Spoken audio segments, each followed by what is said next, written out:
What's going on, guys? Welcome back to the Photos by Mikey podcast. We have some amazing guests that are coming back. So we have Jackie, who's the owner of this space that we are in today called the Creative Loft. We also have the amazing Joann, who's an amazing makeup artist. And so welcome back, ladies. Thank you. Yes, thank you for having us. Awesome. So today we're going to be talking about how to deal with difficult clients and how we manage them, maybe share some of our experiences to help you guys maybe in the future be able to really manage, like, if that comes up, right? So we're all kind of in the photography space, also in the wedding space. So we've all experienced like very difficult clients. Myself for sure, I know Jackie Joanne. So we're gonna just share some like personal experiences that we've had in the past. So let's start with Joanne, because I know she had one that was, I guess, in the past, right? That was kind of a pivotal point in your career. So, well, this is for like anybody that's new starting out in their business. Anything that goes wrong in the journey, it's like almost you got to take that as your learning experiences, because everything's not going to be perfect for one. So what that means is that you have to have your boundaries in play, and you have to have your structure of your business down packed, because you have to, everything that happens, that's when something goes into play. So for instance, back in the day when I first started doing bridal, you're hungry, you want to take every job, you want to like please everybody. And I had this client, and she wanted, we did the preview, everything was fine. And then she wanted to book me for the wedding. It was in like Arrowhead, no problem. It was like going to be 5 people.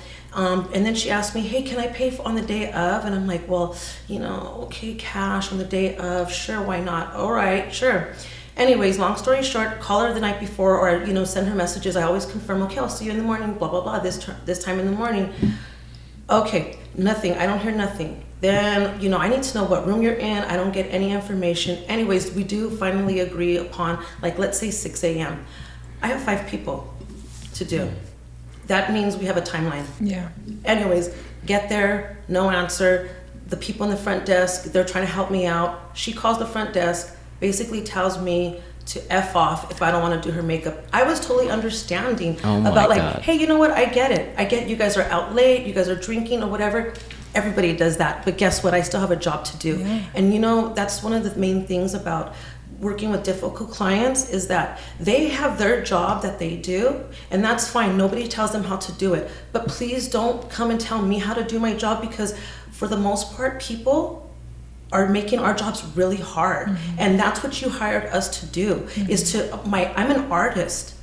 My canvas needs to be right in front of my face. I need to have the right elements. I need to have the right vibe. I need to have the right feeling. If I walk into your wedding and you guys are giving me dirty looks for whatever reason, I don't know, maybe the mother-in-law is fighting with the daughter-in-law. I don't know. I'm not sure. It is not my problem or my business. My business is there to create art. If you're standing right behind my back, if you're telling me what to use and how to do it, then do it yourself. Because you don't tell the chef how to make that meal.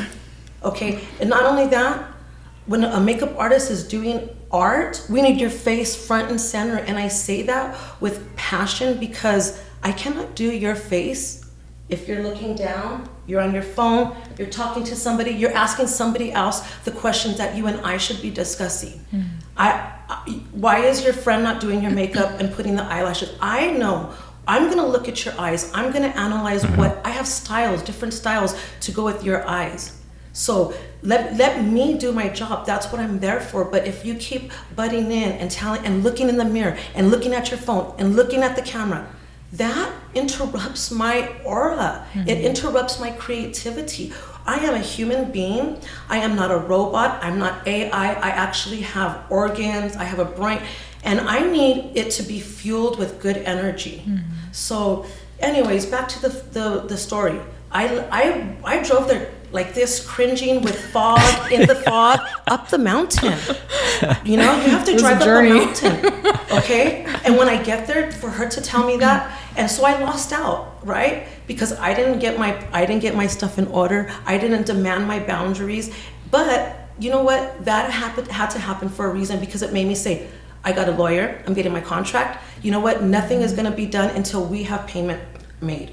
And that's the key to this is that, we keep trying to elevate our levels, but sometimes if a person is not truly happy inside, no amount of makeup is going to make them look and feel pretty. It has to really come on the inside. And I know that firsthand. I've been going through that journey, and I really would love for other people to embrace the beauty that they possess, because, I can't make you 10 pounds thinner.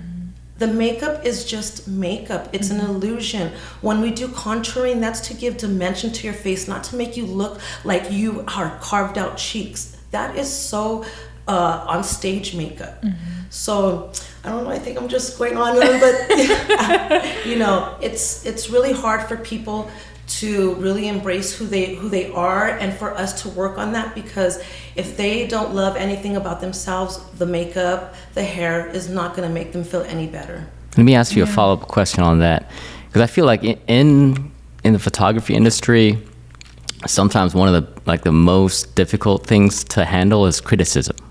So in your space, do you find it difficult when you're doing makeup and the family members or the parents are like, oh, that's not right. Oh, that doesn't look right. Absolutely. And those are the ones that are making my job difficult. No one asked you for your opinion. I mean, they asked you for your opinion, but I'm the artist. That's my job. And yes, it's so difficult because at the same time too, it puts pressure on the bride. But see, here's the thing. When I'm working with brides, we already have an established relationship. We have our preview done. We know everything that we're gonna do. We're communicative towards each other. She tells me what she likes, what she wants to add, and I know that. So when people come and say, wow, those are big lashes, that makes her feel insecure. When we've already done that, I trust me, I've done my work with her. I don't just put somebody down and start, if it's her wedding, that's a very important date. So we gotta have everything on point. You know what I'm saying? I'm not just gonna, the day of, that's why I don't do no more last minute brides, because it's a vibe. Their wedding day is so important, the biggest day, and we can't guess. We're not guessing, and we're not gonna end up for failure. So the bridal party, the family, they're the ones that do cause the issues. Why don't you do this? What? Well, that's not in our plan. She doesn't like that. We've already discussed what makes her feel good. I do my homework beforehand. We have a virtual meeting beforehand, and then we do the actual preview. I take pictures. I note everything into her file. So I have her inspiration pictures, everything in one place. Anything she told me, I go in there, make the notes, and I know what we're doing. So there is no need for the family to intervene unless I ask that. Yeah. And I don't mean it like that. I really don't want to come off that way. But I guess it's my age, and I'm older, and I know what I'm doing. I've been doing this for a long time, and so I'm seasoned. I don't need to be taught what to do. I know what I'm doing, and that's why I act this. I have this demeanors, because they've been getting their makeup tips from Instagram and YouTube, and that is not real. You guys all know it's not reality. Yeah. That kind of makeup, especially with filters nowadays, it filters. and AI. It doesn't transfer. It doesn't. Does that kind of makeup doesn't look well on a real life situation. Pictures, video that you're gonna be editing, absolutely. But when it comes down to the wedding day and you're a real person, you have to show your face. That needs to be perfect, and it's we can't filter that. So that's my job, to know what I'm doing and use the products that I know to try to mimic that without adding all kinds of more makeup or really heavy stuff, or the things that they see, the baking and all that. I don't do that. I don't do the baking. Every single person that sits in my chair, they say, I really like the contour. Number one thing to say don't say to makeup artists, I really love a good contour. I contour in a way that's what they think I'm doing, but it's called like underpainting. So I'm bringing back structure into their face. I'm bringing back color into certain areas. I am lifting areas. I'm bringing areas down. But they think and they want those stripes and all those things. The stripes. Tiger stripes. Little nose thingy. No. So anyways, but.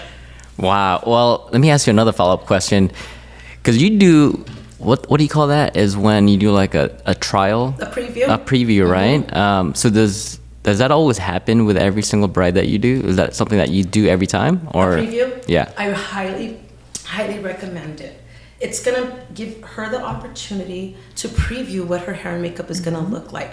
Not just, I don't do like one eye this way and one eye that way. I get all that information beforehand. I figure out, and then I have to visualize, and I have to, her features, her colors, and that's why I need a lot of information. And then I put the makeup into play. I leave room for any type of bump ups because you don't want to go too dramatic. You don't want to go too natural, only if they really want it, right? And then they're able to preview that. And most of the time what they do, and I do this on purpose, they want to bump up. They looked at themselves in pictures, they took pictures, maybe they put the veil on. Yeah, you know what, we can do a little bump up. And I'm able to do that. So I don't have the problem with the brides. Brides are amazing. They're amazing. It's everybody else. So actually that takes me to where it's lead me to, I want to just work with brides. The reason why I want to work with just brides is because I'm going to be able to give them more of my attention. I can do more detailing. I could add more. I could just really breathe. When we're doing 5-6 people in a bridal party, boom, boom, boom, you just like want to get them out because we know that they got a timeline. Yeah, exactly. And I really want to focus on her because she is the most important one, and we do a lot of, communicating and bonding and planning. So on the day of it, for me to give her only 1 hour, I feel like I need to give her more. Yeah, that makes sense. So let me ask you, when you are, let's say you're just doing the bride, like for example, you're doing the bride on that day, and you're not doing the bridesmaids. But let's say, maybe the bridesmaids or the family members are kind of like over your shoulder, right? Kind of just critiquing you. But you're only focused on the bride. So that's your only sole focus. How do you manage like people talking over your shoulder? Like how do you communicate like to keep that calm space in your workflow? A very good question. And that happened to me. I was placed upstairs in the middle of a hallway where there's a restroom and people kept coming back and forth and behind my back. And somebody was just right behind me watching every move. I don't know, I guess she's never gotten the makeup done before and she was very skeptical. Actually, one of the comments that was made by this particular person was said that every time she's ever gotten anything done, she was never happy. So I should have. Oh my! That's a red flag. That should have been that was a 100th red flag. So what I did was just like tell the person of the house that like I'm feeling very uncomfortable and my space is being very limited and I need more room. But at the same time too, you're in somebody's home. So with going forward with that is that I am not going to anybody's homes anymore. I will be in my own space.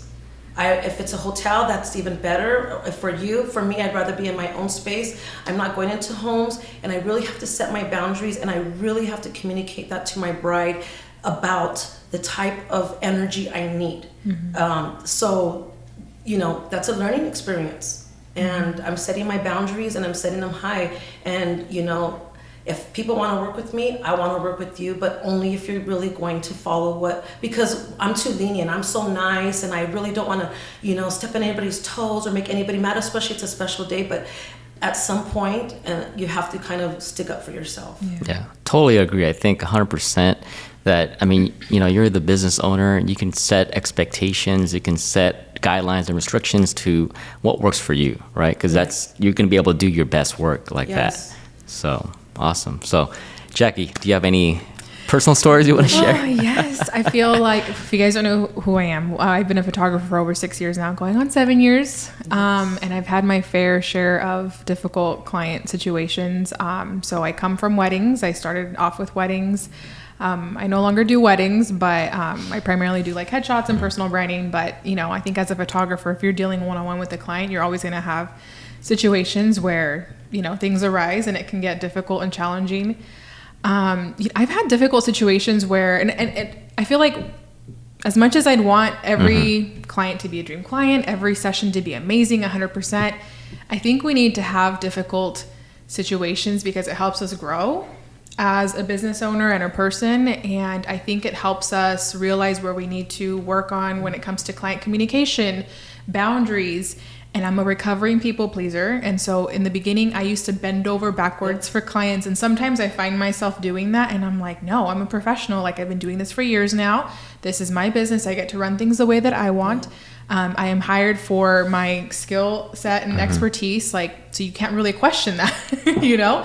And so I've had, you know, many situations. I've had situations too where, like, especially when I moved into branding and stuff, like I've had clients bring in their husbands and not communicate that with me. Okay. And the husband was very, like, picky about everything, not even the client. And if I could go back to that situation, I wish I would have spoke up for myself more, because I didn't. And I kind of let him run things. And I think it's because it was 2 females and then the male. And I felt like his masculinity was, like, overpowering my skill set and expertise. And it really put a damper on, like, I ended that session and I was like, man, I don't think I gave it my all. Like, I don't think as a creative artist, I gave her my best, and I felt bad. And I never communicated that to her. And I probably should have. But that was something that happened, you know, a while back. And how did I deal with that? I didn't. You know, in the moment, I was kind of just letting him.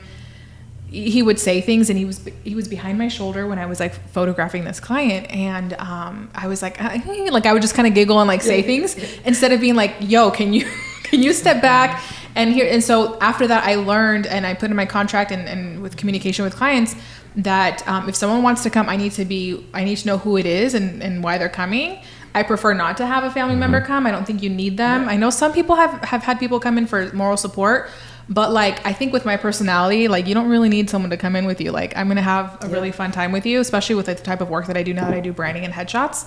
But yeah, with weddings, I had a lot of difficult situations too, with family members that have never picked up a camera tell me how to pose clients. We have spent thousands of dollars on courses and mentors and teaching, like, learning how to properly pose people that best flatters them in certain lighting situations, certain body types.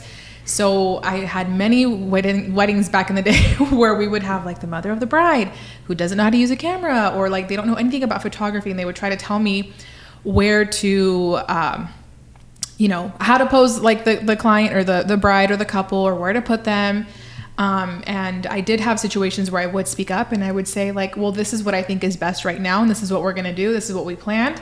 I remember one time, now that I'm jogging back my memory, I had a situation where there was a lot of yellow light in a room. So I turned off the lights because I was using off-camera flash, and I was like, I don't need any extra yellow lighting. So I turned it off, and the mother of the bride was like, it's so dark in here. I said, but I have external lighting. I'll be fine.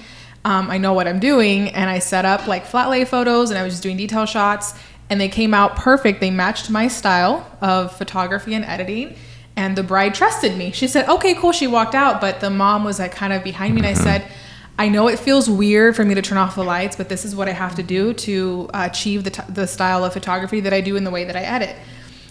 So I'm proud of myself for, like, speaking up in certain situations, but I've had situations where I didn't speak up for myself and I should have. But I think every year I get a little bit stronger, and I set better boundaries, and I learn there's always things that I'm adding to my contract, to my pre-client questionnaire, on the consultation call. So I feel like we need to have difficult client situations so that we become better business owners. And we're like, we need to jot that down, like, oh, I should probably add that. Just this week, I had a situation where I wasn't super clear on a sales page that I had. And I was like, okay, thank you so much. I let the client know I'm going to go back and edit that. I'm going to add that. I didn't think about that. Thank you so much. 6-7 years in, and I'm still, like, having to learn. And I'm kind of grateful sometimes for the situations, even though they're really hard. But yeah, I mean, that's all that I have right now. So let me ask you a follow-up question. So when you have, like, branding clients here, now you said sometimes you allow other members to, it depends, right? I do. It depends, because in the pre-client consultation, like, if this person is like, and here's the thing, like, you know, most people don't like to have their pictures taken. Most of us are not models, and I get it. It's uncomfortable, like, standing and smiling, and you know, you're just kind of in an uncomfortable situation.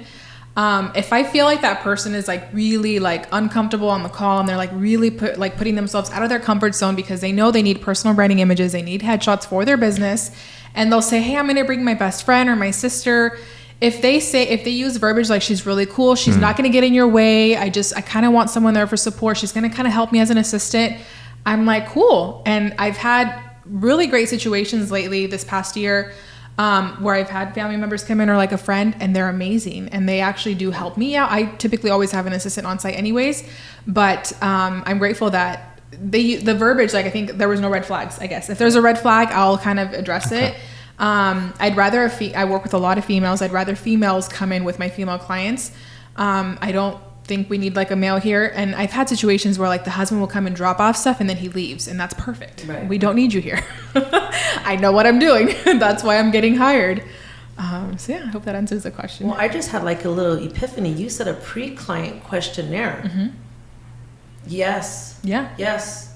Yeah. So I did not realize that. That's yeah. So here, and it depends, right? So for me, the pre-client, the pre one can be even the inquiry form, like ask very specific questions. Some people will do like a discovery call or like a sales call and not really do like a full inquiry form. I want a lot of information before I even get on a call with someone. And then that helps me talk to that prospective client on the call. And then once they book, I have a full personal brand questionnaire. I used to do this with weddings. I had a couples questionnaire, and it was very long and extensive, but it had to get filled out, and I would give my couples deadlines. And I do this for headshots. The headshot one is a little bit, shorter because personal branding, there's a lot more planning and details and stuff that goes into it. But there's always, and that's part of like my client experience and process.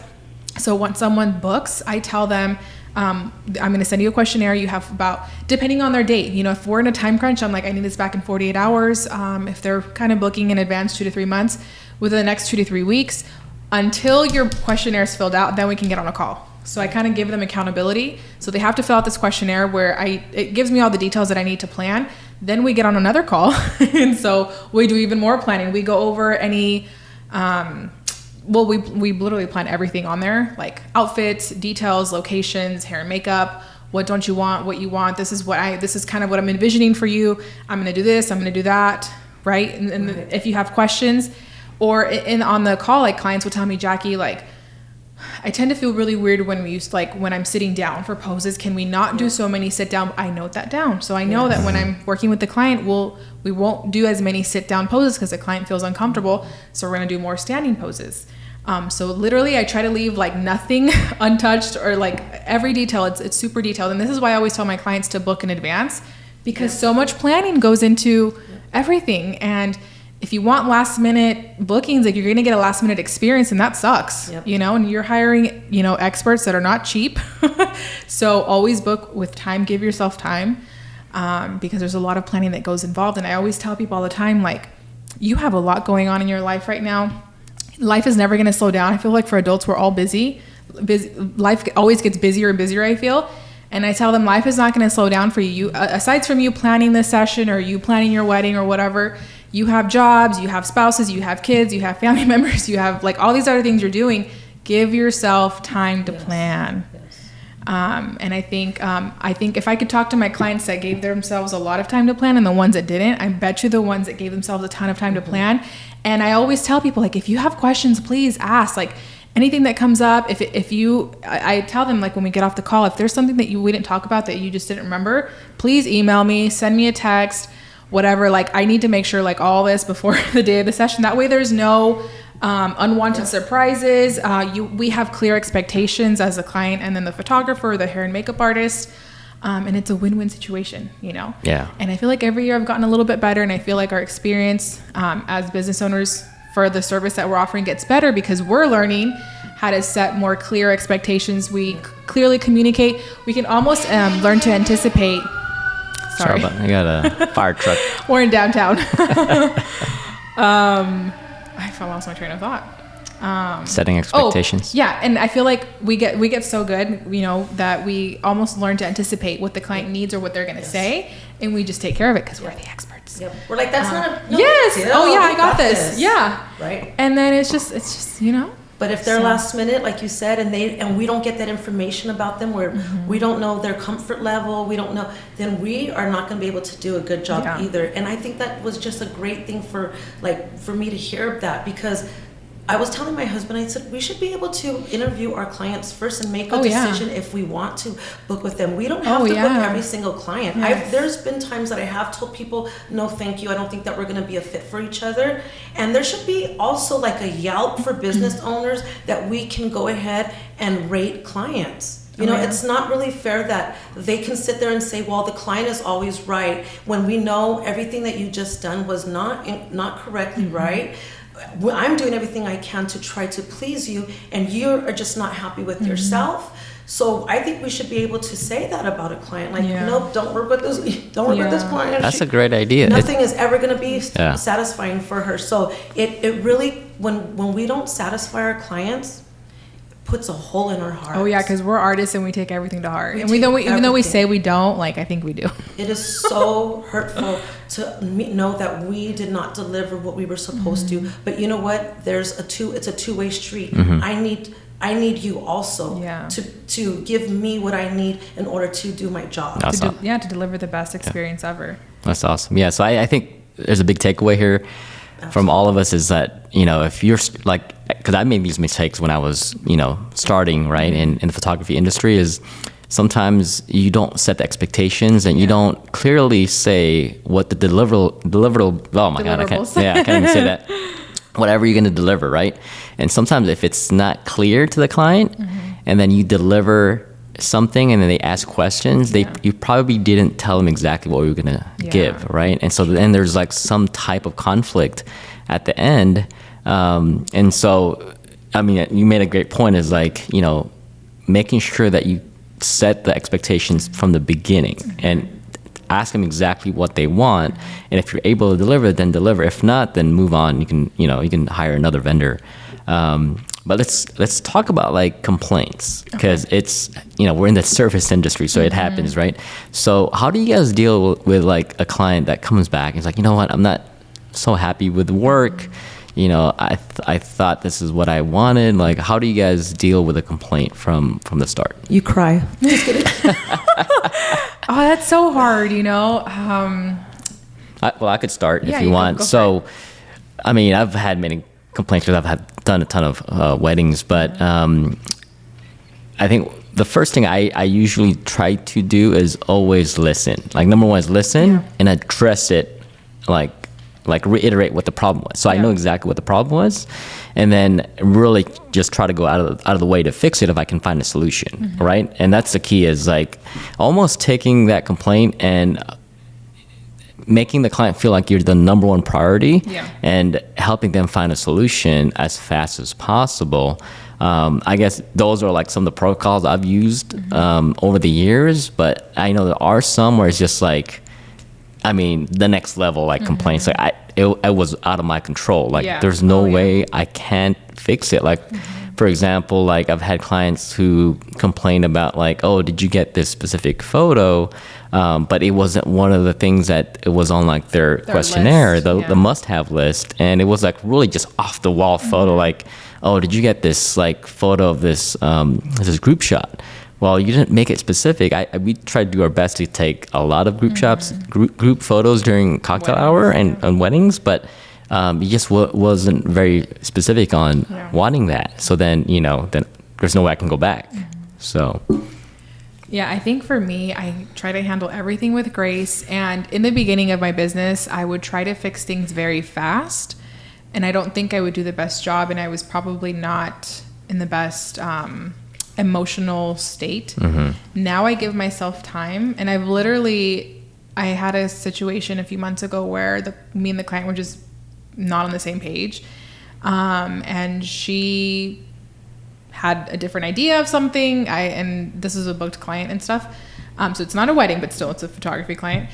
And I said, you know what, give me a day or two. I really need to think about this. And I was telling myself, like, I need to think of a better response and how can I handle this? Because in the moment, like, you kind of get heated and you're so many emotions run through us because we're human beings. We're emotional beings. And yeah, we're trying to be as professional as possible. But at the end of the day, like, you know, Joanne said, like, we're humans. We have feelings too. And we're not perfect and we're not robots. And things happen. And sometimes there's so many situations that are not in our control. And so now I've learned to give myself some time, like even if it's 1 to 2 business days, and I tell them, give me a few days, let me try to figure this out. Let me see what I can do depending on the situation. But yeah, that's like a big tip, is like, give yourself time. Don't feel like you have to, like, in the moment, especially if like a client for some reason, I mean, I hope you have good boundaries. They're not like texting you like at 9 PM or calling you late at night or whatever. tell them, give yourself some time and tell them, like, I need a few days to kind of figure this out. I want the best for you. Just know that you are my client. I'm going to try to figure it out. So that's like one of my biggest tips is like, give yourself a lot of grace, be very communicative with the client, and then tell them that like you need a few days to like figure it out, depending on the situation again. But if you can, in most cases, it's not an emergency, and they can wait a day or two for you to kind of like, you can make better decisions when you're not super emotional or mad. You make better decisions, and then your brain finds a solution.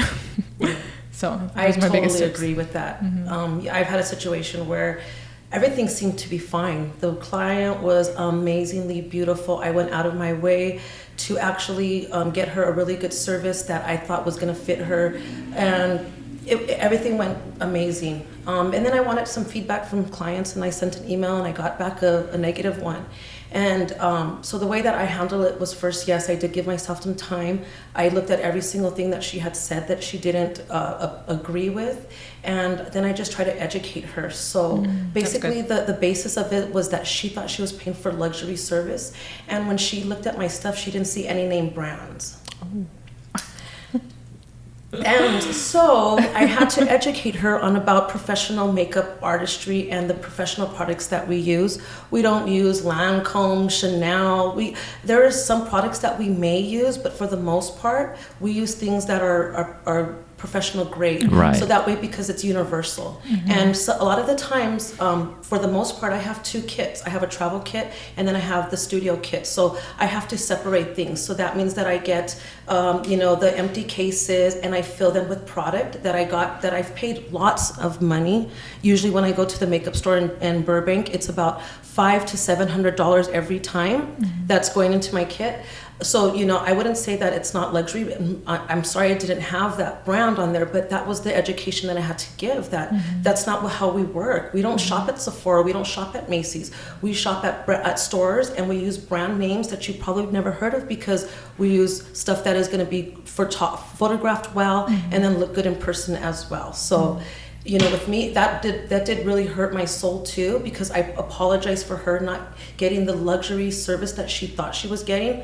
But I'm going to tell you, nobody has a luxury service, a luxury bride suite like I do in this area or anywhere, not really in the Inland Empire. So for one, having the luxury and the convenience of also being in Loft 84, that is a luxury service. It is. Absolutely. I can confirm that. So, and the makeup held up very well. It photographed very well. The hair was amazing. I got in a special artist just for her, but I guess maybe our budgets or her pricing and her budget were, because she said she would have felt better if she received luxury service.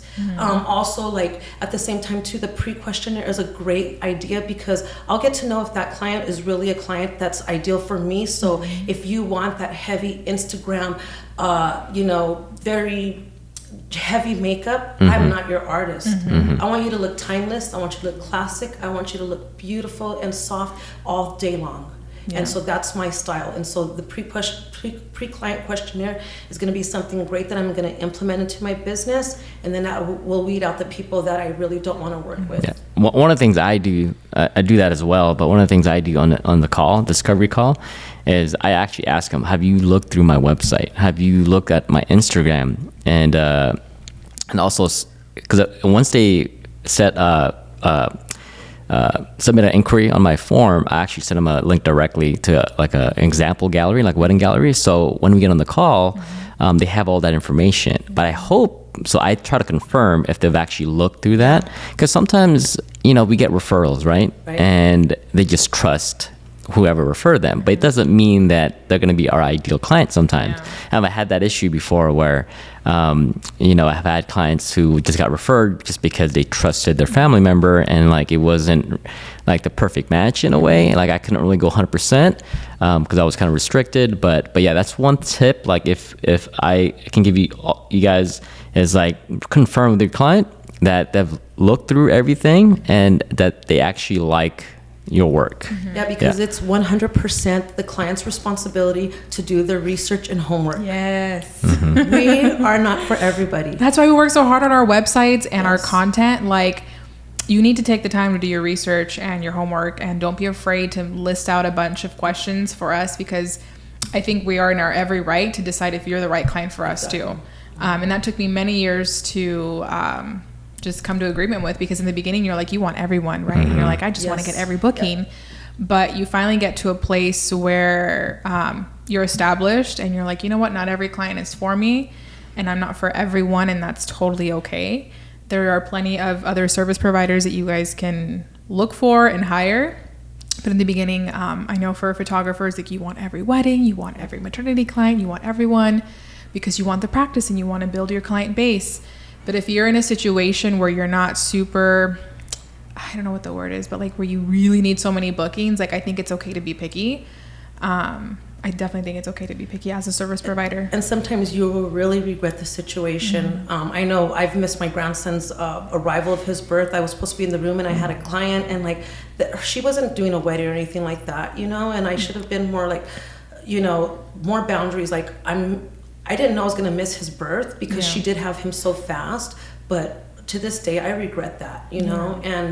But one thing I haven't regretted is telling clients no thank you, because at the end of the day, you know, we have a lot of friends in this industry, so we work with some of the same wedding parties and stuff like that, and we're like, thank God I didn't do that wedding.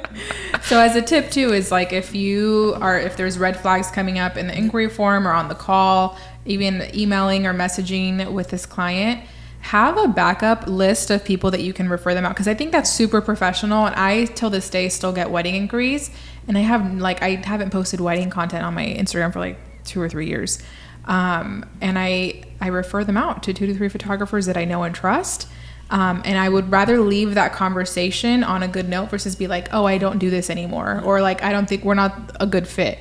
I always have some sort of referral. I can refer them out. Because I still want to be of service to that person. You know, if we weren't like the right fit, I'm like, you know, here's someone who I think you can hire. Well, let me ask you this. What if you have a client that contacts you and you know they're going to be a very difficult client? Would you refer to other? I don't know if I can say. There's a secret that I have. I don't know. Yeah, it depends. I do that to my team. No, I'm just kidding. I have one, and I will not refer.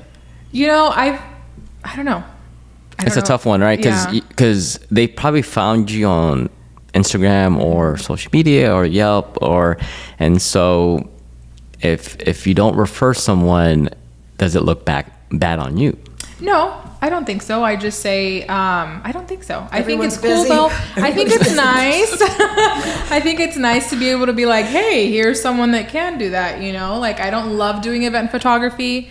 My son, you know, he's on a club soccer team, and like weekends, I feel like I hustled so much that I'm like, I don't want to work on the weekends anymore. And I think it's okay to say that. So I tell them, like, here's 3 other people that I know that I think might be interested in photographing your event.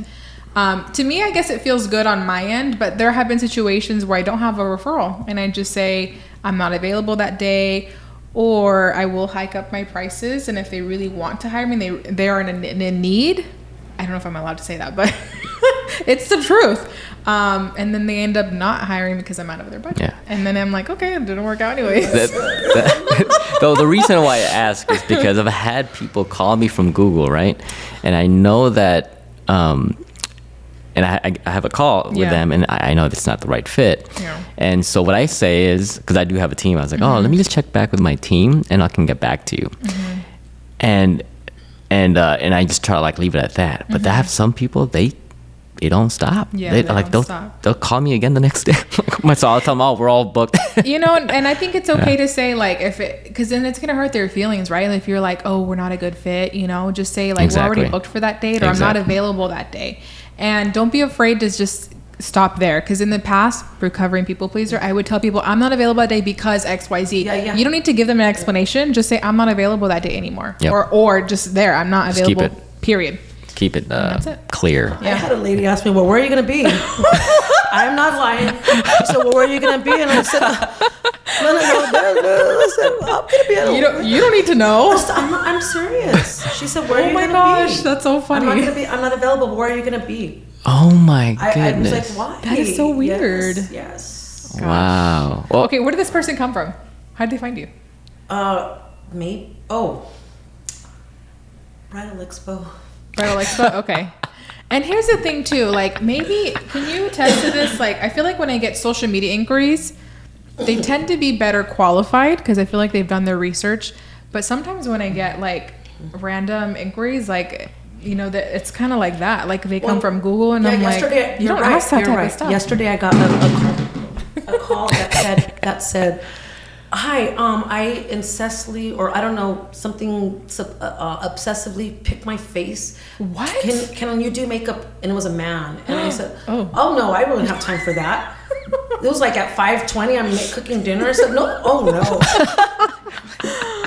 Do you even work with males? No, I don't. Yeah, and this so is the second call that I got within the clients. last 2 weeks asking if I don't know if somebody's like trying to trick me and trying to sue me and say like you're being discriminative. No, seriously, Really? there's people like that. Oh, okay. Now that you said that, I one time, because I primarily work with females, and it's been part of my brand. It's on my website. It's like all over my verbiage that I use, my copywriting and stuff. I did. Now I'm like jogging my memory. I forget things. You know, I'm a mom. Like my brain. I think a few years ago, I got an email from someone, and he was very pushy and just like, I don't know, his vibes were just not it.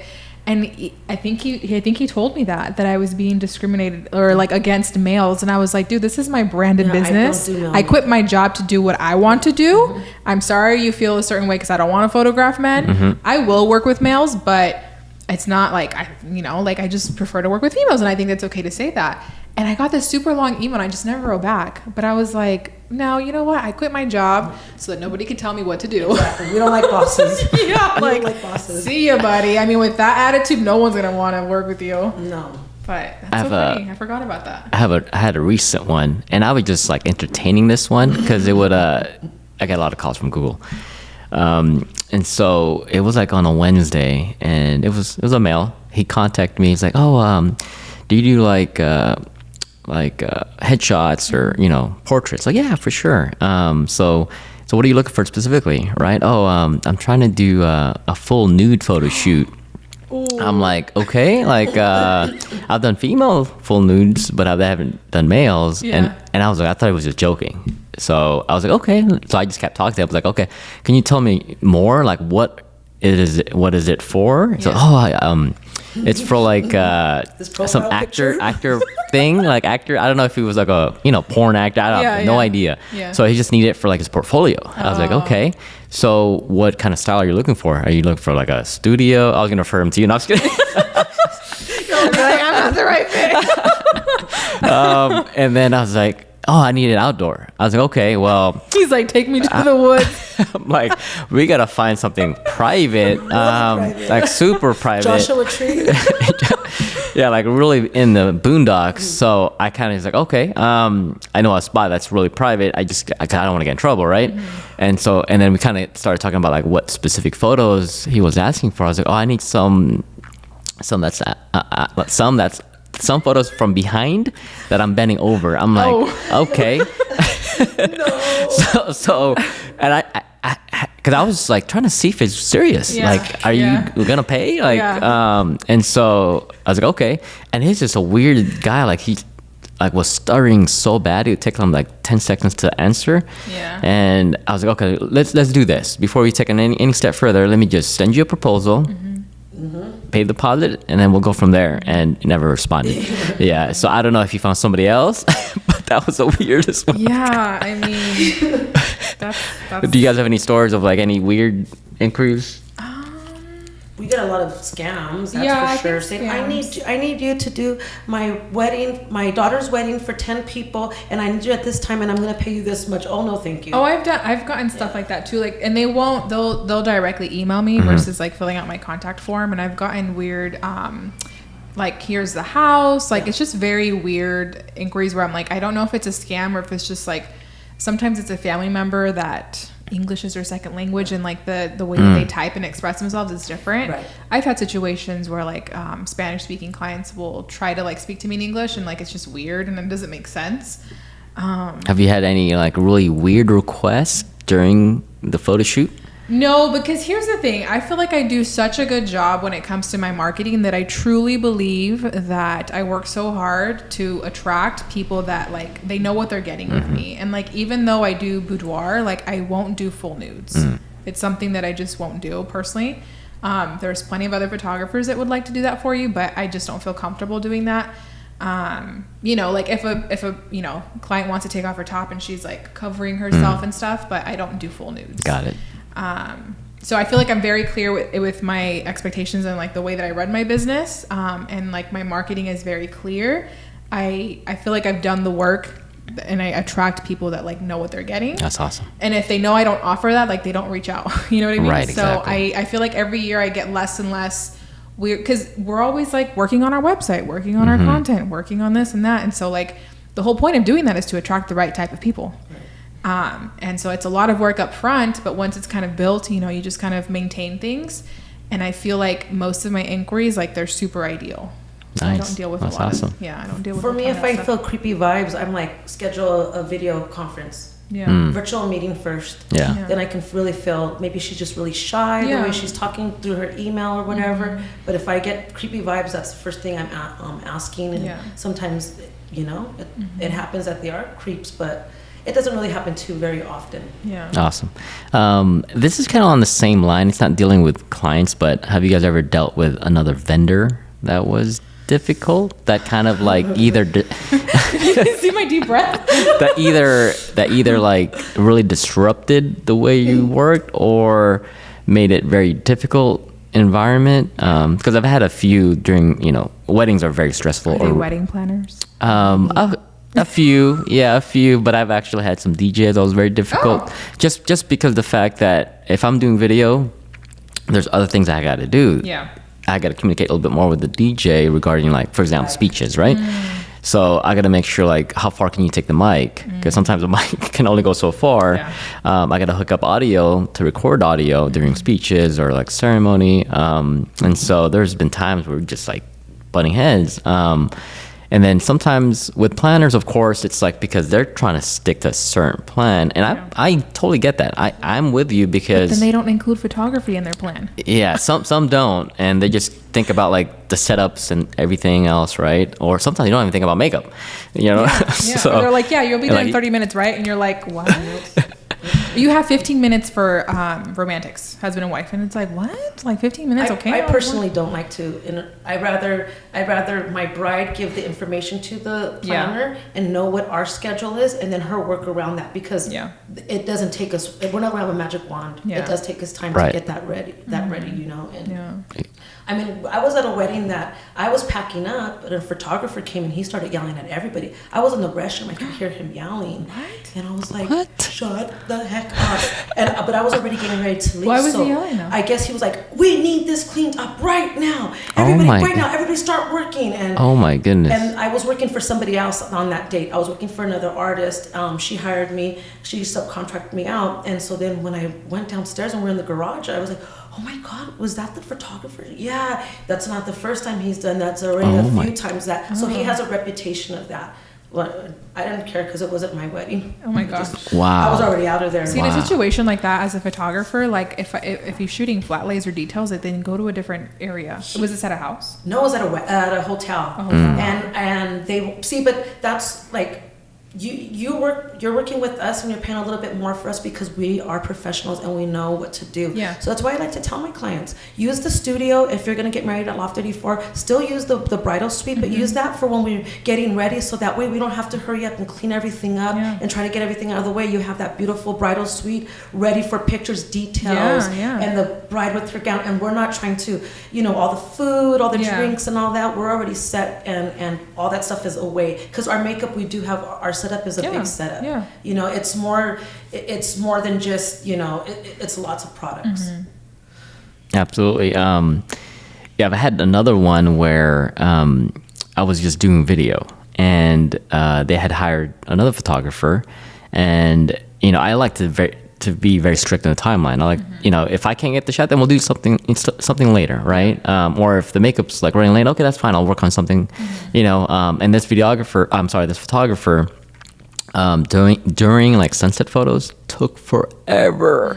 Basically, he delayed the grand entrance by like 20 minutes. Oh wow. And like I was telling him, like, I gotta go because I gotta set up, and we're already running late. But unfortunately, we were like out in the golf course. So the planner like was calling me. I was like, well, and I couldn't control the guy. Like he just want to keep taking photos. I was like, we gotta go. But so I took my golf cart and I left. So, but yeah, like I think sometimes some vendors just don't think about like let's say you're doing your part, but you're taking too long, or you want to take more time. You're delaying the entire day now. The whole team. And then team of vendors, all the vendors now got to hustle to get their stuff done. Or like, for example, like if something happens before grand entrance, right, and things are delayed, now like the caterer has to deal with making sure the food is still hot, stuff like that. So I would love for my brides to have pre-wedding pictures with everything on. That way they don't have to waste any time. So in the South, that is very big. It's called a bridal session. Here in California, it's not big. Do you do a lot of bridal sessions? Very few. In the South, it's very big. I have friends that shoot a lot on the East Coast, and it's perfect because they don't have to do that the day of the session. So they have a complete bridal session like way before the wedding. They got to try on their dress. It's kind of trial for hair and makeup too. They get all their beautiful bridal portraits done. How long does something like that last? Do you guys give time for that? So when I've done it, it depends, right? It's almost like an engagement session, but they actually the couples I've done But I mean during the wedding, when you guys are shooting the bride and the groom and the bride and all that, about how much time? Like sunset time or whatever, It all depends. Hour or two. I used to do 20-30 minutes max. Sometimes I was given 15 minutes, 20 minutes, and that's where your expert posing comes in. But don't you feel rushed doing that though, and doing the portraits? So like that's what I'm saying. If you could save the bride and the groom some time to enjoy their wedding and enjoy their wedding reception, get some amazing, beautiful, all put together, not rushed, or we just had the ceremony and the bride cried, or their hair got messed up or whatever. You can do, because I feel like when you have more time and we're not rushed, we can do our best work. And this is where it comes back to education, because I used to educate my brides on this during like the planning process if they had a coordinator or a planner, and I would tell them, you are the client, you tell the planner or coordinator that photography and videography is a priority for you on your wedding day, because when your wedding day ends, you have pictures and videos and that's it. So if you prioritize that into your timeline, you're going to be super happy. Nobody's going to be rushed. You're going to have the beautiful video that you want, all the pictures that you want, all the poses that you've seen on Pinterest that you want or you've been saving. Your photographer or videographer is going to have time for that. So I would educate my brides before that, and they would talk to their planner and coordinator, and it would always work out. And it's something that I learned from a past educator, educating the client on the photography and videography timeline. And then nothing was ever rushed. So then if that's prioritized, like there's going to be enough time for proper pictures without the couple being stressed out or the photographer. Because in that, if we're stressed out, like we're going to miss out on so many poses that we could potentially do, especially if the venue's big, like, you know what I mean? This is why we ask so many questions and people don't want to give us information, but we need to know very detailed. What time is the photographer and the videographer going to show up? Because I need to be done before that. Yeah, exactly. I don't need to be done while he's there trying to set up. I need to be done before that, because you still need to get into your undergarments, your jewelry, your dress. We need still time for that as well. Yeah. So when we ask for these questions, it's not just to like ruin your day and make you give us all kinds of information. We need those for a certain reason. Yeah, and it really irks me sometimes when they don't realize that professionals are so important on the wedding day, and they hire like a family friend or someone that does DJ but not wedding DJ, which is totally different, and they don't know how to basically they don't have MC a wedding, and they're like so confused, right? They're like they're just talking like they're in a club or something. They control the atmosphere. They control the crowd. They get the party going. It's super important. And I love it because wedding DJs are experts when it comes to timelines. Like they know what to say, like they know how to say it, like it's perfect. And then it's like on video, like it's perfect. I think when you try to like cut corners and really use the lowest of the budget, I think at the end of the day you really regret it more, or you end up paying more later on in the end. So everybody always wants a deal, they want a discount. We get that, but not when it comes to your wedding. You should want quality, you should want experience, you should want somebody that's doing their job, that knows what they're doing. Don't, like you said, I have somebody that's not going to have I think a photographer or a videographer, and of course I wanted to say all the reasons, but I feel like that was already like set in their heart, and I'm like, okay, you're the one that's going to regret that later on. I actually had a bride who this was about a year ago. She decided to get her hair and makeup done at like what do you call that? Like Sephora. No, like a Hispanic market. Like Oh, the swap meet. The swap meet. again, I keep it private. But yeah, she shows up. I got there early at the venue, and she shows up. You could tell. Like she wasn't like her hair wasn't what she wanted, and that's why it's like crazy to me. Why like it's your most important day, and you just hire someone like that doesn't really specialize in wedding bridals, and now you're so stressed out, and now you're thinking about all this stuff instead of it's supposed to be your best day, and you're supposed to have fun, and that's another thing too. Is like when it is hard when the bride is trying to do everything, right? Yes. And they're thinking, and that's what you see when they're like on the phone, you know, in your chair and like trying to like coordinate vendors. I'm like, you should have hired a coordinator or a planner. I'm like, you're killing yourself right now. You're not going to enjoy your day. You're too stressed out, and that's the problem. That's the number one thing, is that these brides really do bring upon so much unnecessary stress, and we feel it, and we see that, and we know it. But we also know how you cannot do that. And if you just kind of took in, you know, our advice and you know, listen to us, you wouldn't be so stressed. You know, it's very unfortunate. I think if people could give themselves more time, if they needed to save to really like have like the best team of vendors, I mean, it's amazing. It's a world of a difference, you know. It's like, you know, people think that for one thing, makeup artists and hairstylists, we're the lowest thing that costs the lowest thing. Everything costs us way more than that. You know, the reason why our prices are the way they are is because we want to give you that quality. We don't want you to have a swap meet, hair and makeup. You know, we want give you that experience. I mean, trust me, I'm not rich. I don't got money. I'm broke. But you know what? I'm also taken away from my family. I have to say no to family things. I have to not be... I'm always working on Saturdays. And you guys wake up super early. We wake up super early. We drive to location. We carry our 100-pound kits. Sometimes we have to do it upstairs. That really, really is a lot.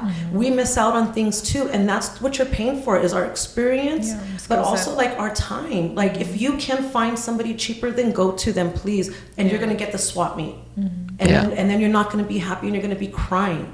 So you just spend a little bit more and you get better quality. It's your wedding. It's your wedding. Yeah. And I've had a wedding too. And this was like back in the day where I did a lot of backyard weddings.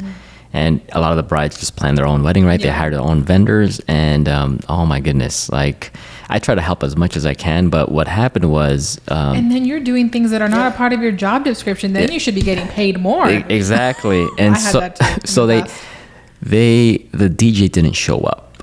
And did you have to DJ that day? I did a good job, I bet. He's like, I was actually gonna get on the mic, and I was like, do some of the formalities, but I was like, they had an uncle that was kind of experienced, but I just had to help them out with like the music because they had no idea. And I'm like not an expert. I mean, I love music, but like they want to do the snake dance, the vibora. And I was like, oh, here, just look it up on YouTube, and this is the song. But they had no idea, like what the song. Or just Google it. Just go on YouTube. And then they had issues with like trying to play it on Spotify. It was a mess, the music wise. And just because sometimes when you either hire a family friend, and they're gonna be part of your wedding, they're not going to be 100% invested, right? They want to party too, so they're not 100% focused. I mean, just like we don't want to do work for free, sometimes they don't really want to do the work for free either, or discounted, because when you really, you might not be getting the best, the best outcome from it, I recently was part of a wedding that the friend did everything, and at the end of the day, she wasn't able to get herself ready or feel good at the wedding, and she was running late, and it was not a good situation. But I knew that coming in, because I got that information. Oh, somebody else is doing everybody's hair. I had another artist, so we were doing double work against one person. I knew that was going to be an issue, but you want to save and cut corners, and that's really what happens. I was going to say, for photographers, if you are constantly coming across this issue and it's like, you're like, I'm not a coordinator, I'm not a planner, like I am here to photograph your wedding, have that conversation with your couple or the bride and say, if you don't have a coordinator or planner, if you don't have the budget, you need to find someone that day, because my job is not to coordinate your wedding. My job is to follow some sort of timeline. Like, I'm the photographer. You know what I mean? I think it's okay to say that, because most couples expect the photographer to be a coordinator that day, and I don't think that's fair. Yep. If anything, you should be paying me double then if you want me to be your coordinator and your photographer, because it's not my job to coordinate all the vendors that day. That's why those previews are so important. We start talking, and she'll be like, they start telling us everything. Oh my God, I'm so stressed out because I don't. And I will say, you know what? What you need to do, you need to find. If you don't get a coordinator, then get a family member that you can trust that is authoritative, that has organization skills. Yes, and get at least somebody to help you do it. Yeah. Do that, because if not, everybody's going to be calling you. Everybody's going to be calling you. They have to set up the location, take pictures, show them where it goes. Have a list of everything first, because why? Then that really does interrupt into my session when I'm trying to deal with her, and she's like, "Oh wait, hold on, somebody's coming. Oh, the floor." You know, we just want everything to run smoothly. Yeah, absolutely. And I think as like wedding vendors or as a photographer, you really have to stay calm, you know, in those, because like you were saying earlier, sometimes you just have to experience those to be a better person, to have thicker skin, because on an important shoot or a wedding day, I mean, it's high stress sometimes where things are so strict in timeline, you know, you only have so much time to do this. And like when things don't go exactly the way, like last week, a couple weekends ago, I was here in downtown, and the officiant was like half an hour late. Oh no. And so we tried to, like, with the coordinator, we tried to like calm everybody down, but everybody's already seated and just waiting. And hot. And it was actually indoors, so it wasn't too bad. But you know, and then the sister kids kept asking us, like, and I'm glad she's asking you. No, the planner. Well, we were with the planner. So the planner was in constant contact, which was great, because I think that's the key, is communicate what's happening and calm everybody down, and just don't get flustered, because if they see that you're stressed out, everybody's gonna get stressed out. You know what I mean? It's like, you're like, I've got a game face on. Everybody's late to their own wedding. That's what I do. This always happens. This is normal. Oh, I'm surprised we're not late. But it was like, I think it was like some traffic issue, or so, I don't know what happened exactly. There was an accident on the freeway. It's happened. Actually, I have one example where it happened to me personally. So I was supposed to do this like Keen Safe pre-photo shoot. And it was supposed to be in Anaheim. And so I usually leave, like, you know, coming from Riverside to the OC takes like at least an hour and a half. So I left like 2.5 hours. I was literally like passing Mission, and then next thing you know, traffic just stopped. And I'm like, what is happening? So maybe it's just, you know, some car accident. I waited 10 minutes, 15 minutes, half an hour. Still hasn't. I haven't moved. So I go on my phone. I was like, "What is that?" I check Sig Alert. There's SWAT. There's like a car that was stolen. A police car that was stolen. A police car. Someone stole a police car, and it was just like around downtown. So they had to completely block off traffic in and out. And I was stuck in traffic for. I couldn't make it. It was really getting close. So luckily, I had a good friend that lived in OC and was able to take care of it. Oh, that's awesome. But that was the only time where I couldn't control what happened to the photo. Well, I took control, but you know, sometimes because even things then, happen. what are you gonna do? Leave 4 hours early? You can't do that. Like that's just too much time. Yeah, you know? and I get it. So that's why I don't like until I completely understand the situation, like why people are late. Okay, I get it. But of course, plan out your day. Make sure you get there a little bit earlier so you have some wiggle room. So you're on time. But also stopping off at Starbucks, still having to wash your hair and completely dry your hair and find out the makeup look. That's not cool. You have to have all that stuff done ready before you get into our chair. It's really not fair to us that we're waiting and you guys are running around and still doing what you've seen it. You know, when you guys arrive, they're like, oh wait, she has to do this, she has to still do that. I gotta put my contacts on. And I'm like, okay, well we're 15 minutes already behind. Exactly. Every minute that we're behind makes everybody else behind. Yeah. Yeah. There's no way that we can catch up unless that we cut corners. And when I do my application, I don't cut corners because that's just the way my hands don't work that way. Absolutely. This is kind of off topic, but it went viral recently. I don't know if you saw the post about the sprinklers going How off. did I know you were going to talk about that? Oh my gosh, So that was I- crazy. Yeah, I don't know. I mean, of course, we only know the side from Yeah. the makeup artist, but I feel so bad for her. Yeah. But apparently, this is according to the makeup artist that they were in the hotel room.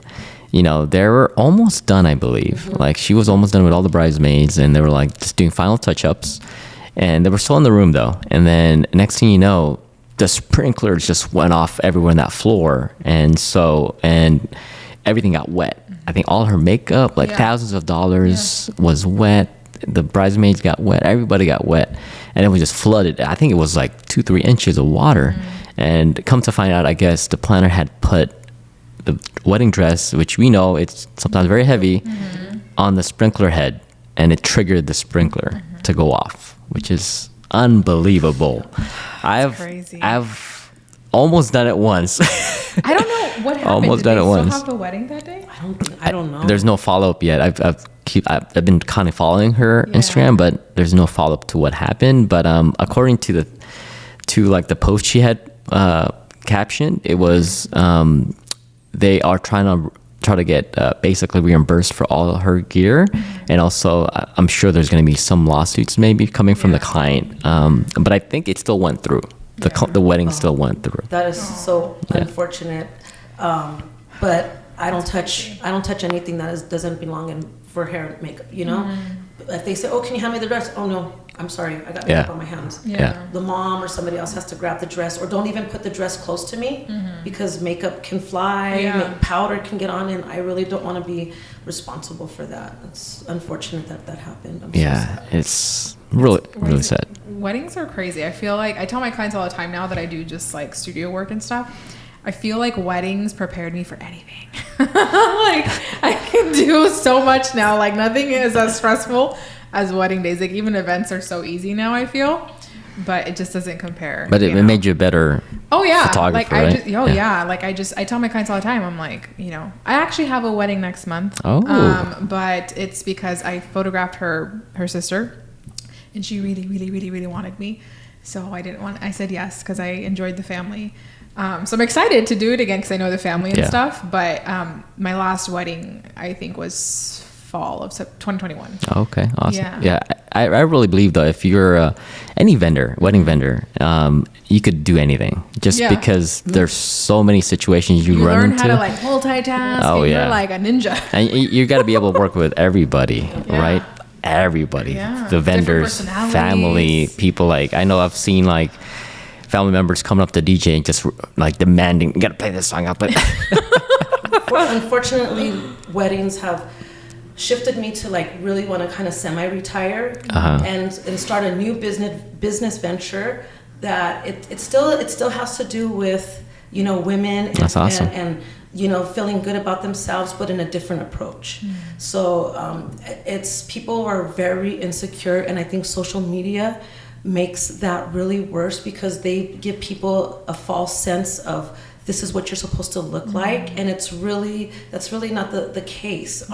Loving yourself first from the inside is really going to show on the outside, and people are really lacking that so much. Every single person is so unhappy with what they're doing, and all it takes is a little bit of implementations of certain things in order for them to start doing it, because nobody has the ability to make you priority. You have to make yourself priority. I have to do this for me. I'm not doing it for my husband. I'm not doing it, well, I'm doing it for my husband and my children, but really what it comes down to, my organs, my health, that relies on me. It's all my responsibility. And so, you know, unfortunately, like bridal parties and things like that have really got me to a point where it doesn't make it fun for me anymore. It makes it more like, oh, I'm scared. You're like, I have so much experience, but I'm like scared. And I mean, but some of the things that you have to, you know, we've talked about today, and it's kind of give me a little bit sense of hope that I still can do it. Yeah. But this new thing is I think, really gonna be really well. And That's awesome. I'm always thinking of like ways like how can we like there's just like endless education, and it sucks when you like you're hired for a service and then the clients just treat you like you're a nobody. They don't even want you to eat. They don't even want you to have I'm a vendor at this like special event. Like I got hired. I'm an expert. Like I'm a professional. Like, and then they treat you like they don't respect your time. Yes. It's like I've said it before to my team, and I try to teach them like sometimes you get treated like the help. And it's just the way it is, but I feel like it has to change just because like even like I treat everybody the same on the wedding day. If you're a server, if you're the waitress, the bartender, like everybody's important. But I do feel sometimes like like they don't think about us like we don't eat. Like I actually the last 2 weddings at the Loft I haven't had a chance to eat. Just because things were so delayed and I want to provide that service, so I didn't get a chance to eat. And we keep saying, we're going to put that in a timeline. We're going to cut out time for us because we also need to function properly.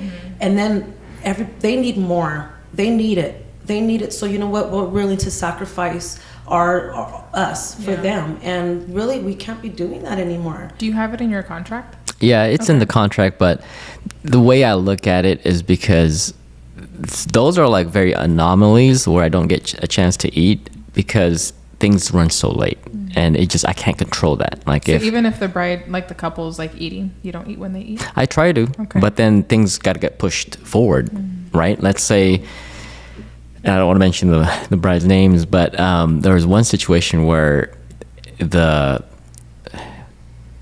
so she was trying to bustle her dress. It took forever, like almost 45 minutes. Oh, wow. And so that was her grand entrance, right? So now everything had to get pushed forward. So basically the food was just like waiting to get served. And so finally when she came in, it was like right after all the food was served, and then right after speeches happened. Oh wow. So like there's no time for me to eat. Like when I'm gonna eat, you know what I mean? Yeah. So and then it just kept rolling because I'm restricted to like the timeline too, because I got to get all these photos done, and so they're prioritizing me to get these photos done before I leave. So it happens. Do you ever pack protein bars? Yeah, I sometimes actually I fast. I know we want a full meal. Yeah. Have you ever almost passed There have been out? times where like I literally had a protein bar in my, Yeah. and I would just like one piece, Yeah. and I'm like I don't even care if you're looking at me. I'm like I'm not about to pass out. Yeah. Oh, sometimes actually I did this a lot back in the day where I just fasted. I just fasted during the You're day. like, today's a fasting day. Yeah. So I don't eat. And actually sometimes not really hungry. Yeah. Because I'm so busy. Yeah. But yeah, I usually sometimes pack like a Cliff Bar or something like that. But I do, if it does happen, I have my team eat Yeah. so they can be ready to go, and then I just keep working. Yeah. Normally. Yeah. But it does happen from time to time where things you can't control that. What's another situation I had with, and I just forgot. It was a very interesting one. I know I've had so many too. Well, the one that just recently happened to me with that one, the person of the home told me, eat. We have these wonderful pastries that we got. They're like portals, but they're better. Blah blah blah. Somebody made them homemade. Eat. Go ahead, eat. I said no, thank you. But then there was a chance, and I went to go get it. And that one person said, "Oh, now she's gonna eat before she does my makeup." I'm like, Oh. my God.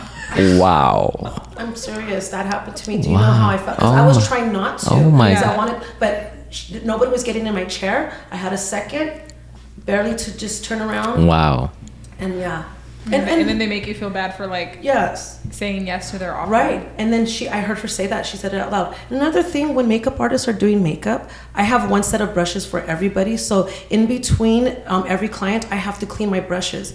If I just finished with the client, I don't need another body right in my client, or I don't need people telling, hey, you're next, go sit down. I still need to clean my brushes and give me a little space to like regroup and like, renew myself. But they do that all the time where they think one after another, after another, after another. And it's like, I'd be like, well, you can sit there, but I need a few yeah, minutes. I'm like, can I get 5 minutes? Sit down. Good. This is where you can scroll your phone. And then when I'm done cleaning my brushes. And I go, oh, I need to clean my brushes. And then one mom said one time, she said, oh, it's okay, just use it on me. That's my daughter. I said, oh, no, I would never do that. That's disgusting, first of all, and second of all, like colors are gonna mix together, and then it's gonna be a mess. Yeah. So funny. Wow. Man. Wow. Weddings are something else. they are. Yeah, there's something They else. are not for the weak. There's that's a for lot sure. of good weddings that go smoothly, and we really, truly appreciate that. And I let them know, you know what, you guys are rock stars. You guys have been so awesome, and thank you from the bottom of my heart. That really helps our job when they're ready to go. You know, they know what they're supposed to be doing. They know who's next. They're all ready. We love that. Yeah, absolutely. I've actually never had a bridezilla ever. I mean, I've shot over 350 weddings now, but most of the time it's the family. Yes, And absolutely. just to be honest, it's the family that stresses me out. Here, I'll give you another situation. So I was in Temecula at a winery, and we had everything planned. We were supposed to do a first look before the ceremony with the bride and groom, and so I'm about to do it. I'm about to set up the groom, and we're trying to do it in the building because it's so hot. It was a summer wedding, and I've done it before in that same location. And so I go in the bride's room just to make sure she's good to go. Right, we're about to do it, and then I'm gonna go get the groom. And next thing you know, the dad comes in, like the bride's dad comes in. I was like, oh, hold on, I want to do the first look first. I was like, okay, like, are you sure you want to do this before your groom? So I had to tell the groom that you got to hold on because Now dad wants the to go dad, first. and he got The groom. irate. Yeah, I don't know if there was like some conflict. Probably. He got irate. Like, Mike, I don't want to do this anymore. I don't want to do the first look. And because he wanted to have the first look. Yeah. So and I was like, And he had his heart set on it, and his mind and everything. because I had already told him, like, She's coming right now. Yeah, exactly. So I had already told him, like, I was in his room like just 5 minutes ago, but I was going to tell the bride exactly where she needed to go, and so I told the groom, like, it's okay, man. Don't worry about it. We're still going to do it. I apologize. It was the dad's request. You're still going to have your first look with your bride. Eventually, we had his best man like convince him and calm him down, and then he still did it, but it was not what Right. the first Not look the would look same. like. He was just not. He was just very sad.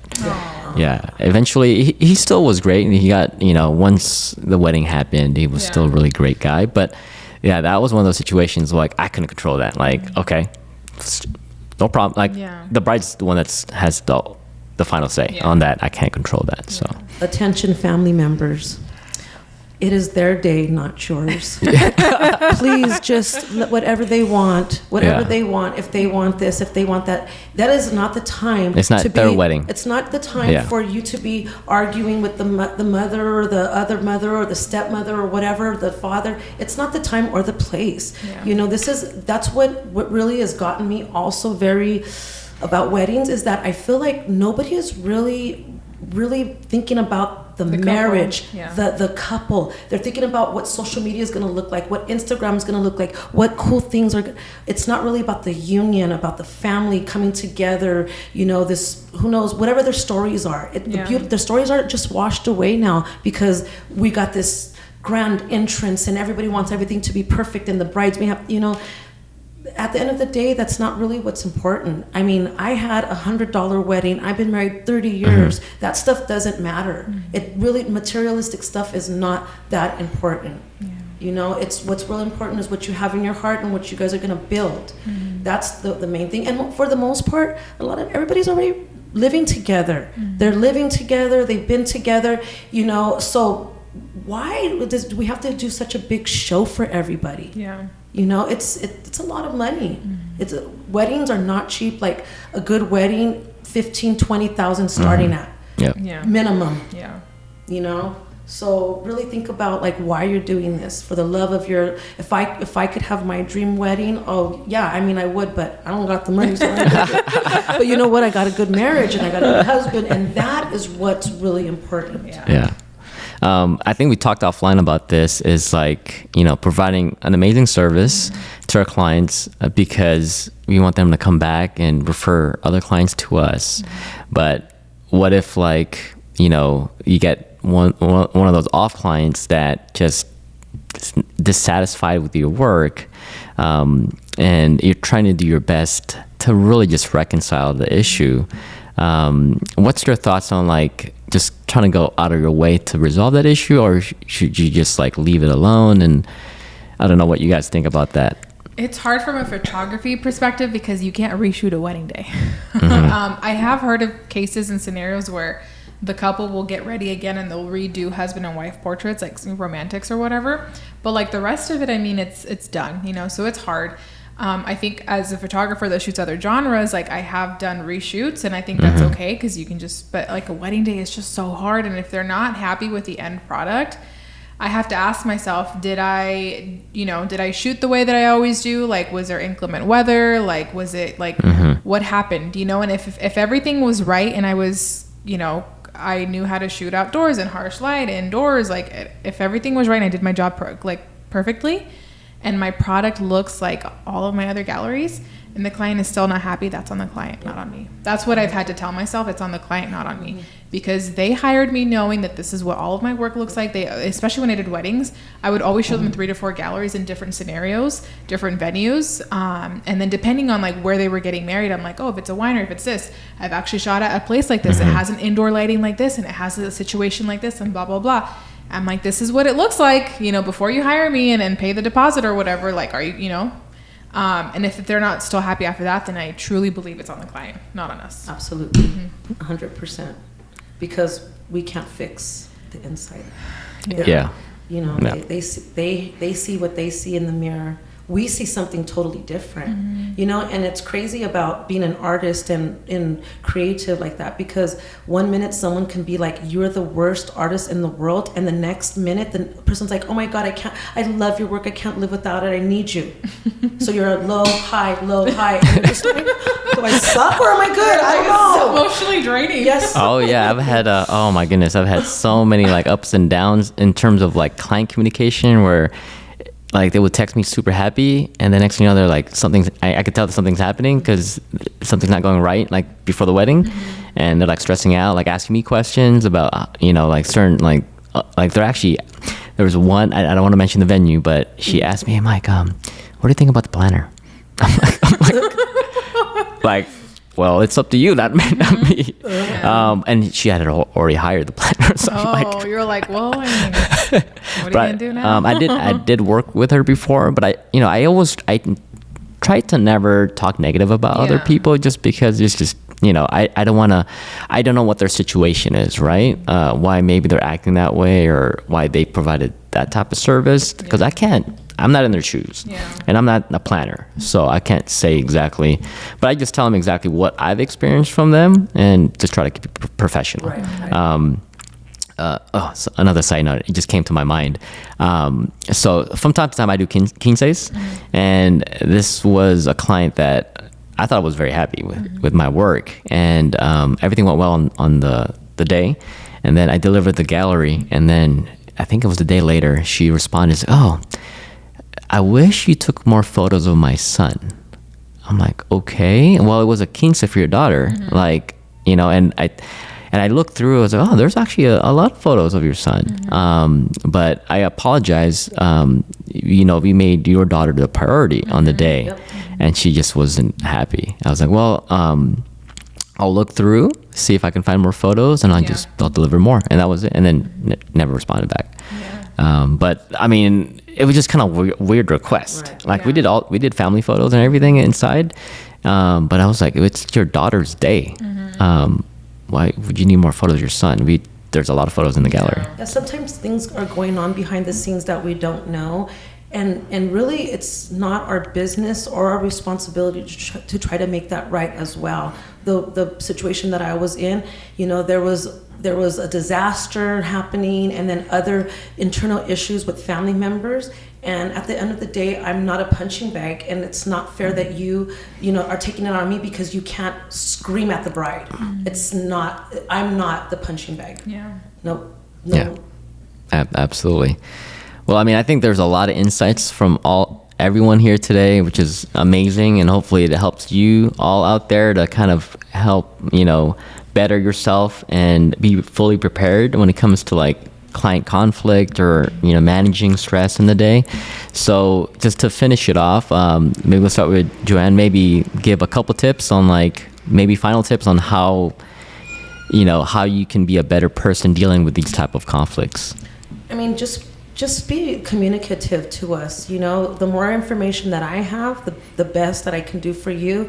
But if you're hiding things, or you know, you're just not letting me know, there's no way that I can know. And if I do know the more information, I'll be able to try to, you know, manage that with you. Or if you, I get it. Everything's like so emotional, especially on that day or coming up to that day. There's always issues, especially when we're doing the previews. The brides have so many things, and it's always their bridal party. Mm-hmm. And I just, you know, like, bridal parties chill. You know, we know that the brides want it to be about them, but at the same time too, like, don't cause more stress that they don't need. Money right now is already a stress. Mm-hmm. So that's the biggest thing, is always the money, the issue. But would you know, I don't like this dress or these shoes or whatever, the hairstyle that they don't want, just, you know, chill out and let her have her day. Yeah. Awesome. Jackie? I think my tips would be to handle everything with grace. Be confident that you were hired for a reason. So be confident in your skill set, your expertise. If you did your job on communication, all the pre-work, you told them multiple times if you have questions, concerns, anything we haven't talked about, if you did your part, then that's fine. If the client is still not happy after that, then just know that it's on the client, not on you. We can't please everyone as much as we would like to. We can't. And then I guess my biggest tip is, like, just if things arise, and if you can especially after the wedding or after the event had happened, if you can give yourself a day or two to really, like, recollect everything before trying to find a solution versus trying to do it in the moment. If it's like on a wedding day, I don't know, just handle it with grace, because every situation is so different. So it's hard for me to give like a specific tip for that day, but try to work the best that you can with like the entire team of vendors that day. And always come back to the bride or the couple, because they are the ones that hired you. And if someone's giving you an issue or a family member, I really believe it's the bride and couple's job, even though it's their day, that they should be handling that, because you are the vendor that was hired. Mm-hmm. So you shouldn't have to be dealing with someone bad-mouthing you, someone telling you how to do your job. Because then it looks bad. It looks unprofessional for us to be like, can you stop talking to me that way? Or like, so you would be confident and tell the bride or the couple, like, hey, this is what's happening. I'm sorry, it's your wedding day, but it needs to be addressed. I mean, there's been so many situations where I've seen where, like, what female photographers, they will leave a wedding day with like drunk groomsmen, or like people like hitting on like the female photographer, and like it doesn't get addressed, and it's like they'll leave. It's in their contract. I don't know the fancy terminology for it right now, but it's like, if it doesn't get addressed, like if it's in your contract, like you can actually like leave. Mm-hmm. If the couple is not there for you and they're not like, handling a certain situation, be confident in your contract too. Right. So. No, I kind of falls in line with harassment. Like, if you get harassed a certain amount of times, mm-hmm. then it's in your contract. Yeah. I guess the final thing I'd like to give to a lot of people out there that are maybe vendors or, photographers, is just to learn from the experiences and, tie it into your protocol, right? So that you're able to be fully prepared if something arises or spontaneously happens in that situation. But definitely it's just a learning experience, right? A lot of people that are in this industry, if you're starting out, you're probably gonna have to just experience that and just, grow from that experience and learn from it. And hopefully maybe you can, talk with other colleagues and be a better person, because it's a very emotional ride on certain events. And even King says, like, King can be very emotional. Believe me, I've had some I'm Hispanic, and I didn't actually shoot a lot of Kings for a reason. Yeah, I've had some moms who, oh my goodness, and even like during the speech, she's talking about like women, like, why are you talking about other women? Like, this is about your daughter. Like, we have to be strong. Blah, blah, blah. I'm like, oh my goodness, something else is going on around here. But yeah, like, basically just, learn from the experiences, like we all talked about, and just, tie it into your, set expectations from the beginning, and just stay calm in those situations. Be a person that is strong-minded. Hopefully you grow to that person if you're not that person yet. And be a problem solver. Yes. And that's probably the hardest part when there's a situation. It's like finding solutions. But I think the biggest thing is just if something does happen, stay calm. Take a deep breath. Don't go crazy, because then you're gonna have everybody stressed out. But yeah, basically that. I mean, there's a lot of great tips here from Jackie Joanne. So hopefully you guys can take away from that. And yeah, and so Jackie, I'm sorry, Joanne. I was like, look that way. Do you want to share your contact info? I'm Joann Salgado, the makeup artist, LLC on Instagram. And my website's joannsalgado.com. Awesome. That's where I'm at. Awesome. Yeah. Jackie. So for me, my website is Jackie Ceja Photography. It's the same on Instagram. I'm very active on Instagram. And if you're a photographer, wedding vendor, or videographer, content creator that wants to rent the studio, we're located in downtown Riverside. You can still look us up on Instagram as well. So we are _ the Creative Loft. But if you find me on Instagram, the studio account is in my bio, so it's kind of easy to find it that way. And the couch looks amazing. Thank you. We have a new couch. I've been staring at it. I'm like, oh, this looks so good. Thank you. Well, thank you so much for having us here at your space. It's really great to be here. It's really nice, like super natural light, Yeah. big windows here, just beautiful. But yeah, thank you all for listening. We will see you guys on the next one. Bye. Bye.